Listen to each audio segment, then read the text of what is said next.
GMF. Le Grand Matin Sud Radio. Le petit déjeuner politique.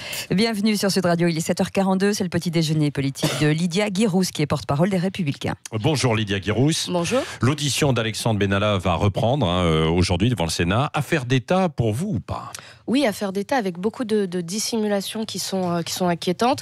À chaque fois, on découvre un nouvel épisode avec des choses toujours plus inquiétantes, plus surprenantes et une vraie défaillance au sommet de l'État. Heureusement que la commission d'enquête du Sénat, le Sénat qui a une majorité de droite, a pu faire son travail avec indépendance et avec Parce rigueur. que sinon vous pensez que ça aurait été bloqué ? Écoutez, la commission d'enquête à l'Assemblée nationale était quand même une vaste comédie. Elle a été entravée et je voudrais saluer le travail de Guillaume Larrivé qui a tenté de résister et surtout le travail de Philippe Bas au Sénat qui fait un travail formidable pour la démocratie et puis pour que la vérité enfin puisse être découverte. Merci les Républicains, quoi, alors, c'est ce que vous dites. Merci au Sénat, merci au travail de nos élus et puis merci aussi d'une certaine façon aux médias qui ont révélé et à l'importance des journalistes qui ont révélé cette affaire. Ouais, mais c'est quand même invraisemblable. Hein. Christophe Castaner avait parlé d'un simple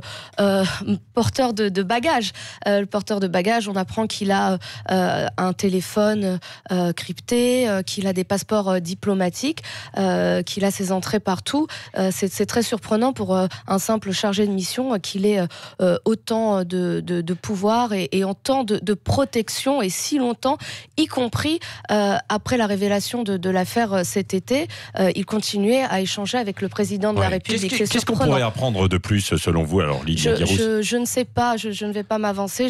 La justice va faire son travail, la commission d'enquête du Sénat va faire son travail et nous allons découvrir les choses, mais en tout cas c'est un signal d'amateurisme et aussi de choses défiance au plus haut niveau vis-à-vis de l'État, à l'Élysée, c'est ça ? Vous visez Emmanuel Macron ? Je ne vise pas Emmanuel Macron. En tout cas, Emmanuel Macron a beaucoup protégé Alexandre Benalla et on peut s'interroger sur pourquoi autant de protection, pourquoi autant de dissimulation. Oui, alors pour l'instant, ça n'affecte pas Emmanuel Macron parce qu'il remonte dans les sondages, plus 4 points. Il a gagné, il est passé à 27%. Vous savez, les sondages, certains auraient été président de la République si les sondages avaient dit la vérité. Moi, je suis toujours très étonnée parce que... Oui, mais c'est une photo à un moment donné, quoi. Oui, alors c'est vrai qu'il y a une saturation médiatique. Hein. Depuis, pendant plus de 3 jours, on a eu non-stop Emmanuel Macron sur les chaînes d'infos en continu pour le grand débat. Il fait son one-man show avec jamais les Français en direct, mais les élus triés sur le volet des maires.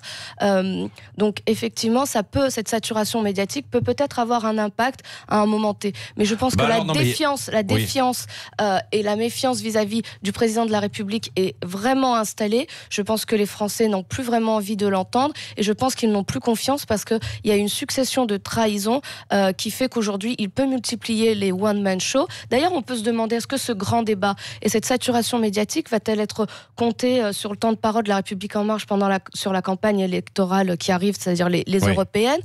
Est-ce que ces meetings... On n'est pas encore dans la campagne en tant que telle. Qui paye ces meetings ? Est-ce que ça va être inclus dans les comptes de campagne de la République En Marche ? Pas de grand débat, mais de meeting pour vous. Écoutez, déjà, ce n'est pas un débat, c'est une consultation. Qu'est-ce qu'ils vont faire de toutes les doléances qui vont en sortir ? Et j'ai l'impression que les réponses sont déjà écrites, puisque même Benjamin Griveaux a dit que de toute façon, il ne changerait pas de cap et il ne changerait pas de politique. Donc, est-ce que c'est une façon encore de gagner du temps ? C'est un simulacre de débat. Je pense que c'est une façon de gagner du temps et de faire taire la colère en baladant un petit peu les Français, malheureusement. Oui, mais Lydia Guirousse, Laurent Wauquiez devrait s'en inspirer un petit peu en se montrant un peu plus présent pour remonter dans les sondages. Parce que les Républicains, vous plafonnez à 10% dans les intentions de vote. Alors encore une fois, les sondages... Oui, mais c'est une photo sur le moment présent. Alors sur le moment, et comme vous l'avez dit, la campagne des européennes n'est pas encore lancée. Nous allons lancer notre campagne très prochainement. Le 29, il y a la commission d'investiture qui va désigner les 10 premiers de la liste. Laurent Wauquiez est un élu de terrain. Il connaît la France et il la sillonne. Il était à Toulouse et du côté de la Haute-Garonne cette semaine. Chaque semaine, il fait 2 jours de déplacement sur le terrain. beaucoup. Hein. Écoutez, il a fait une grande interview dans La Dépêche. Je vois que vous l'avez sur la table. Il n'y a pas que Paris et les médias nationaux. Il va au contact des Français, il va au contact des chefs d'entreprise, il va aussi au contact des territoires. Et il n'y a pas que Paris, il y a les territoires et c'est important de sillonner la France et de la connaître. Ça évite ce mépris et cette arrogance de La République En Marche. Vous avez sans doute raison, sauf que pour l'instant, ça ne paye pas dans les sondages. Quoi. Je ne suis pas certaine. Attendez la campagne, nous allons remonter, nous avons une histoire à écrire. Oui, on va voir. Alors François-Xavier Bellamy, justement, est pressenti. Maintenant, c'est quasiment certain pour être votre tête de liste aux européennes. Hein. La commission d'investiture se réunit le 29. Il y aura un débat et c'est à l'issue de la commission d'investiture du 29 janvier que nous connaîtrons la tête de liste pour les Républicains. Bon, mais c'est bien parti. C'est votre favori ? J'ai pas d'informations à ce sujet. Moi, j'attends la désignation par la commission nationale d'investiture des Républicains. Est-ce que la polémique de ce week-end peut lui coûter son poste ? Alors, la polémique de ce week-end, c'est parce qu'il y a eu une marche des anti-IVG. François-Xavier Bellamy n'y était pas, mais il y a participé par le passé à de telles marches. Et il assume totalement, d'ailleurs, sa position anti-IVG. C'est compatible avec vos valeurs ? Écoutez François, il n'y a aucun débat sur l'IVG à droite. Ça ne fait pas partie de notre programme de remettre en question l'IVG. C'est un droit acquis et ça restera un droit acquis. Et je voudrais quand même rappeler que Simone Veil était une femme de droite et que le Premier ministre à l'époque était Jacques Chirac. Personne ne remettra l'IVG en question. François-Xavier Bellamy a exprimé une conviction personnelle. Il y a eu quand même... beaucoup d'excès de zèle de la part du JDD, lui-même l'a démontré. Ce qu'il dit, c'est qu'on peut quand même, dans le pays de la liberté d'expression, c'est un philosophe aussi, dire que... il y a 200 000 IVG par an en France, que ça touche beaucoup les plus jeunes et que c'est pas franchement quelque chose dont on peut se réjouir et qu'il faudrait revoir la politique de santé publique envers les jeunes pour essayer de réduire ce chiffre. Puisque, comme le disait Simone Veil, c'est une solution de dernier recours. C'est toujours un drame et ça restera toujours un drame pour une femme d'avoir recours à l'IVG. Donc, est-ce qu'on peut quand même s'exprimer en France et dire qu'il faudrait réfléchir à peut-être davantage promouvoir la contraception pour éviter que les femmes, et notamment les plus jeunes, aient recours à l'IVG, parce que c'est toujours un drame et ça marque toujours les femmes. En tout cas, pas question de remettre en cause l'avortement. Personne ne remettra en cause l'avortement à droite. C'est acquis, ça restera acquis. Vous pouvez compter sur moi pour monter au créneau s'il y avait un début de doute là-dessus. Oui, et vous allez quand même le pousser un petit peu dans ses retranchements, François-Xavier Bellamy, pour connaître véritablement sa position au moment de mener une liste des européennes. Oui, mais c'est important. Il a le droit d'avoir des convictions personnelles. Une chose est certaine, c'est que ça ne fait pas partie du projet des Républicains. Et à aucun moment, il a dit que dans le projet des Républicains, ou qui que ce soit a dit que dans le projet des Républicains, nous remettrions en cause l'IVG. C'est acquis, ça restera acquis et nous le défendrons. Et François-Xavier Bellamy peut exprimer des convictions personnelles qui ne sont pas le projet. Et lui-même a été très clair là-dessus. Je crois qu'il ne faut pas non plus le caricaturer. Oui. Jean-Pierre Raffarin menace de quitter les Républicains et de soutenir la République En Marche pour les européennes si le projet LR n'est pas assez clair et ne lui convient pas sur l'Europe. Écoutez, le projet LR sur l'Europe a été voté à Menton et il a clairement été indiqué que nous étions pour l'Europe. Nous sommes pro-Europe, mais nous ne voulons pas d'une Europe qui ne fonctionne plus. Nous voulons réformer l'Europe, nous voulons améliorer l'Europe pour une Europe qui protège. Jean-Pierre Raffarin ne s'est pas exprimé depuis sur le sujet. Moi, Vous voudriez qu'il s'exprime justement ? Je vois que Jean-Pierre Raffarin n'a pas apporté de critique sur le fond, puisque le projet qui a été voté à Menton n'a pas été critiqué. D'ailleurs, vous avez Jean Leonetti qui est un humaniste et qui soutient et qui a fait voter ce projet, qui a quand même porté les 7 piliers de notre projet. Donc, est-ce que Jean-Pierre Raffarin est plutôt dans la posture ou est-ce qu'il est dans le fond ? Bon, moi, j'opterais plutôt pour la posture. Et le rassemblement... Pourquoi cette posture, selon vous, de Jean-Pierre Raffarin ? Qu'est-ce qu'il cherche à faire ? Écoutez, moi, je me demande à Laurent Wauquiez s'il ne confond pas le rassemblement et la soumission à Emmanuel Macron. Il y a un moment, nous, on est une équipe. Laurent Wauquiez a la volonté de mettre en place une nouvelle droite avec une équipe aussi qui est rajeunie, qui est une droite de conviction, qui est une droite qui a une colonne vertébrale et on ne va pas sans cesse se laisser entraver par ceux qui par le passé ont déçu ou ont louvoyé. Ouais, mais c'est dur de construire cette nouvelle droite, en tout cas la droite des Républicains. Écoutez, nous sommes déterminés, on sait où on habite. Muselier.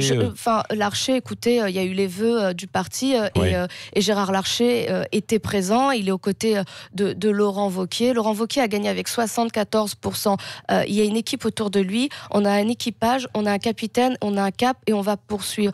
La nouvelle droite, c'est vrai que c'est toujours difficile d'imposer le renouvellement, c'est toujours difficile quand on a des convictions, ça dérange, parce qu'on préfère toujours ceux qui louvoient, ceux qui ne sont pas tout à fait clairs. Nous, on a envie d'être clairs, on a envie d'être de droite, une droite qui s'assume, et on ne va pas se laisser déconcentrer par ceux qui ont déçu par le passé. Lydia Guirousse, est-ce que vous allez participer au grand débat national, vous, d'une manière ou d'une autre? Alors les Républicains vont faire leur contribution, on va solliciter nos militants et on va faire une contribution sur les sujets de l'immigration, sur la dépense publique. Alors l'immigration, la question doit être posée clairement dans le grand débat national. Quelle question doit être posée selon vous sur l'immigration? Nous estimons que l'immigration, aujourd'hui la France est arrivée à saturation, nous n'avons plus les moyens d'accueillir de nouvelles personnes. Il y a les chiffres qui sont tombés, encore un record de délivrance de titres de séjour, 255 000. Précédemment, c'était 262 000. C'est énorme. Et je pense qu'aujourd'hui, la France n'a pas les moyens économiques. Enfin, il y a une crise du logement. Qu'est-ce que vous voulez? Des quotas, en fait, c'est ça? Il faut que cela puisse faire l'objet d'un débat au Parlement et qu'il y ait un vote avec un plafonnement de nombre de personnes que nous pouvons accueillir et accueillir dignement avec un emploi. Mais donc avec des quotas. Vous êtes favorable à ça? Oui, parce que aujourd'hui, on accueille sans avoir les moyens d'accueillir et ça crée une crise de l'intégration et ça favorise le communautarisme et si on tire le fil et ça va jusqu'à l'islamisme. Je pense qu'aujourd'hui, on doit accueillir quand on peut accueillir et la France doit pouvoir choisir, les Français doivent pouvoir choisir qui ils souhaitent accueillir et ça passera par un vote et un débat au Parlement, à mon sens. Encore un mot, Lydia Guirousse, vous connaissez bien les quartiers difficiles, justement, et sur cette immigration. Pourquoi, selon vous, le grand débat et les Gilets jaunes n'ont pas pris dans les quartiers, dans les banlieues, ce mouvement? Parce que dans de trop nombreux quartiers, et vous savez que ça fait des années que j'alerte là-dessus, et on m'a caricaturé pour ça, il y a une forme de scission. Il y a une forme de coupure et de rejet de la France. Et donc, ils ne se sentent plus concernés par ce qui concerne la France, par la situation de la France, par l'avenir de la France. Et donc, pour eux, ce n'est pas leur mouvement.